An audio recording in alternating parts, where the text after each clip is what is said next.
God. Ask God.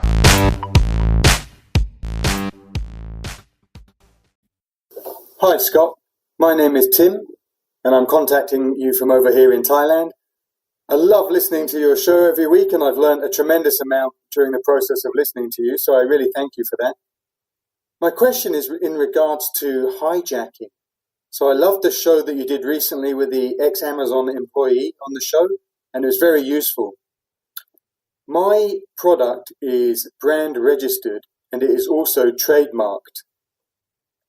However, when I did the brand registry, I did not put a catalog number.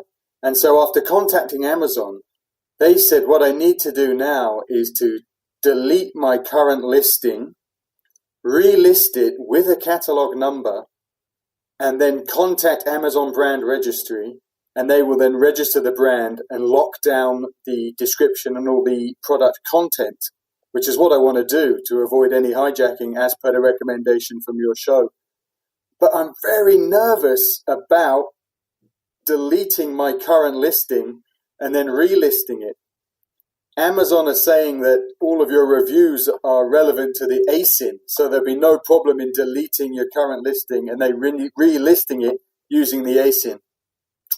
So just with all the potential for loss or the potential for some heartbreak there, I'm wondering, do you think I should go ahead with all that trouble of deleting my current listing, then relisting it with a catalog number and resubmitting to Amazon? Do you think I should go ahead and do that? Would love your advice on this matter. Thanks very much, Scott, and keep up the great work. Hey, Tim, thank you so much for the question and congratulations on having a product that is brand registered and trademarked. That's pretty awesome to be able to have that done. Now, to answer your question, number one, I'm not 100% sure on that whole product catalog number and all that stuff. And I'm not sure that you got the right answer from, the support at, Seller Central. I'm not sure about that. Now, I would not delete that listing, me personally. Okay. I would contact another rep and then maybe even another rep, and I would get someone on the phone and I'd have them explain it to me thoroughly. Because, I have heard of people being told to delete their listing, but it's also through a process that they are guided through with someone at Seller Central. And then when they bring the product listing back, everything should come back with it. Now, the episode that you were talking about, for people that want to know, there was 2 episodes recently, actually, that I talked about hijacking and some of the best practices. And there was one with ex-Amazon employee James Thompson, and that was episode 147. Again, I'll leave these in the show notes for you guys. And he gave a lot of great insight and tips on that as well. So if you guys want to check that out, go ahead and listen to that episode. It's a really good episode. The other one is with Ted Limas, and he is an attorney. And he specializes in Amazon businesses and getting hijackers off their listing. And also, he knows a thing or two about brand registry and all that stuff.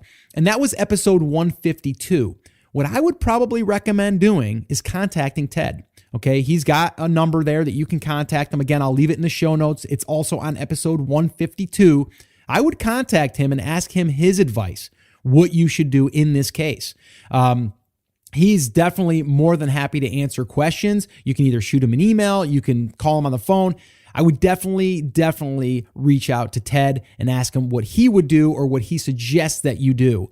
Again, that is Ted Limas, and it is 152, and he's an attorney. So I would definitely make that phone call. So I don't really have an exact answer for you, but I do have some advice, and that would be I would not delete my listing unless I was 100% sure that it was not going to be wiped out and it was going to come back, be brought back okay.